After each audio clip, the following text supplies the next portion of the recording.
Hello and welcome to Sportsweek. I'm Jack Griffiths. Coming up on today's show, student union candidates have their say on university sport, and our reporter tries out touch rugby. Student candidates have taken over the university campus this week, spreading their word to push forward their campaigns for the student union elections. Our reporter Kirsty Phillips spoke to the Vice President Activities candidate about what they aim to do for university sport next year. The sports teams at the University of Winchester play a major part in many students' time here.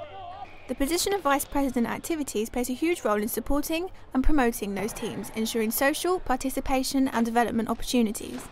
This week, candidates taking part in the Winchester Student Union elections have had their chance to make a change and have been out and about campaigning for support. I had the chance to talk to Vice President Activities candidates about what they feel they can do for union sports. I think one of my main policies is getting equality between sports teams and societies. I believe that every sports team and every society should have their equal chance to be benefited by the student union.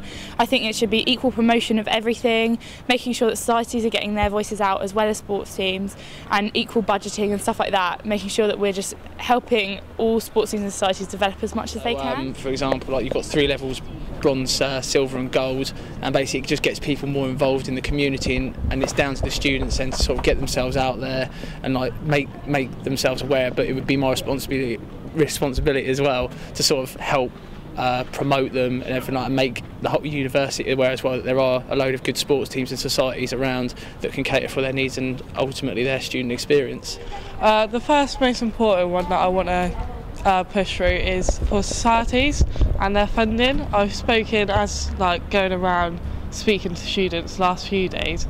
I've spoken to quite a few societies, and it seems to be a key issue, especially with them being able to sustain the societies. I think we need better representation for women in sport, and I think I'm the perfect candidate to be able to represent men and women both equally and getting us all celebrated. So yeah, I just want to celebrate the amazing work that sports teams do, because they are great, but everyone just deserves equal opportunities to kind of excel. Obviously I'd just like to build upon the success of this year, through the Activate accreditation scheme, which I keep on talking about.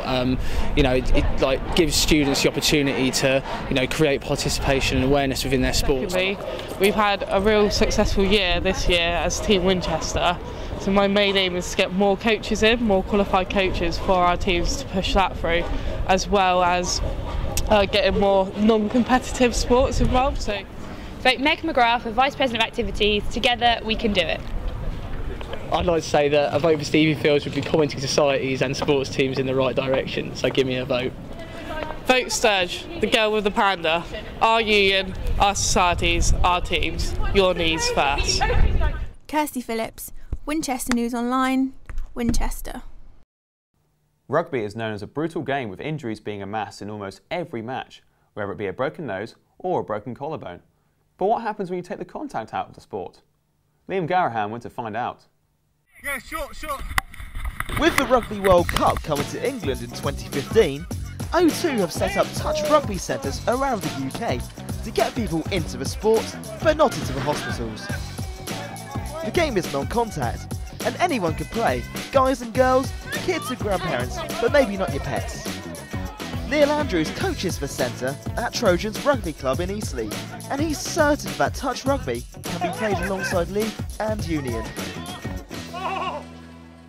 I wouldn't say you should play one or the other. I coach and I play full-sided 15 rugby, but I also play and coach touch. It's something you can do alongside each other. But the great thing about touch is, tonight we've had guys that have stopped playing the full-sided game, but everyone's still got that urge and burn to hold a ball, score a try, which you can do with touch, but your body might not necessarily allow you to do it in the full contact version. When I eventually managed to get my bib on, I tried my best to impress the Trojans. The game passed me by to start with, but I was eventually touching people at every opportunity. I even started to make miraculous runs, but was somehow stopped in my tracks.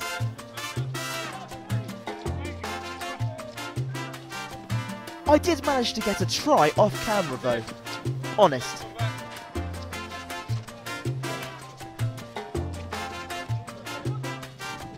With the Trojans impressed, it was time for me to hang up my bib. So essentially, touch rugby is just like normal rugby, except it's not played on pitches like this one behind me. But I can't help but think there was something missing. Ah, now I remember. Liam Garahan, Winchester News Online, Eastleigh. I went down to the GS Bowl to chat with ex-Hampshire wicketkeeper Tom Burrows about the upcoming county cricket season. Here's what I got up to. Hey Tom, great to meet you. Nice to meet you. Go sit over here. Tom Burrows was part of Shane Warne's Hampshire Revolution, spending 4 years at the county. After being released in 2009, he still maintains a close relationship with the club.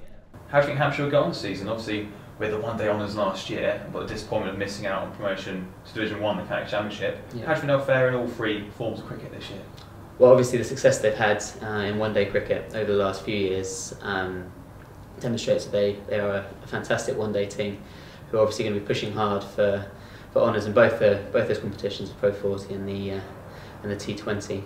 I think most teams, when they look at who are going to be the sides pushing for honours, Hampshire's is certainly in one-day cricket always the team that I would have thought was first off many people's lips. In terms of county championship and trying to push for Division 1, I mean that's where this club should be and deserves to be playing in Division 1 cricket, and I think they'll do well. I think in the second division this year, and I think they've got a great chance of moving on, pushing up into the first division. Well, with you being the ex-Hampshire wicketkeeper, what do you think about Michael Bates? He's doing quite well. Batesy, fantastic keeper. While I was here, he was in the academy. Played a bit of second team cricket with him, and he is he's a great player. He's got fantastic hands. He's a really good wicketkeeper. Probably, I'd say the most talented young wicketkeeper that's going around the county game at the moment.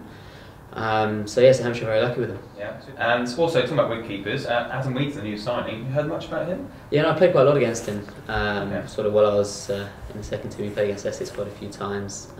He's also a good player as well. Great, good wicketkeeper, good batter, as his record shows. Probably averaging nearly 40, I think, in first-class cricket, which is just a fantastic effort. So I think he'll provide good competition for Batesy in the season coming up. That's right. So how much of an influence was it like to play the great Shane Warne? I mean, it must be one of the best things. It was incredible. And Shane, when he joined as captain, I think it was 2005, maybe that he joined as captain. It could be 2004.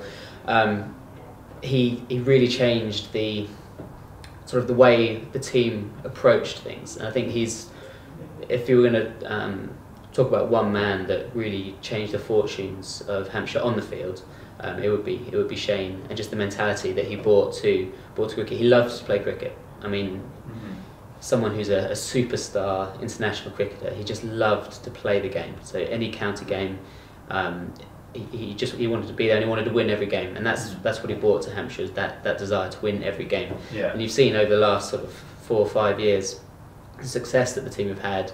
That's all stemmed from that initial change in mentality that Warney brought to Hampshire.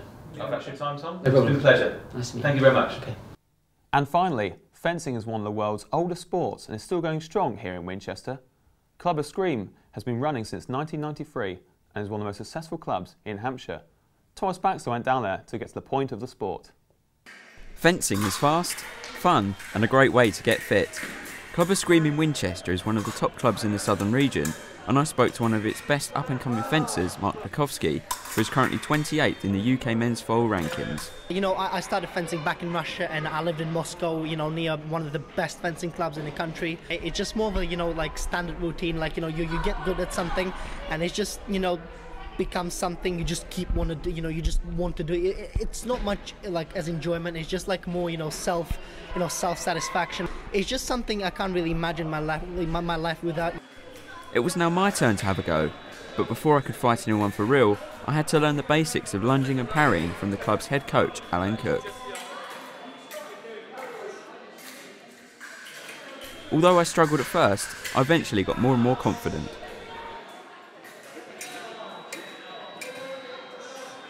I was then told that I would be fencing Mark Bukowski. Would this be the start of my fencing career, or would my attempts be foiled?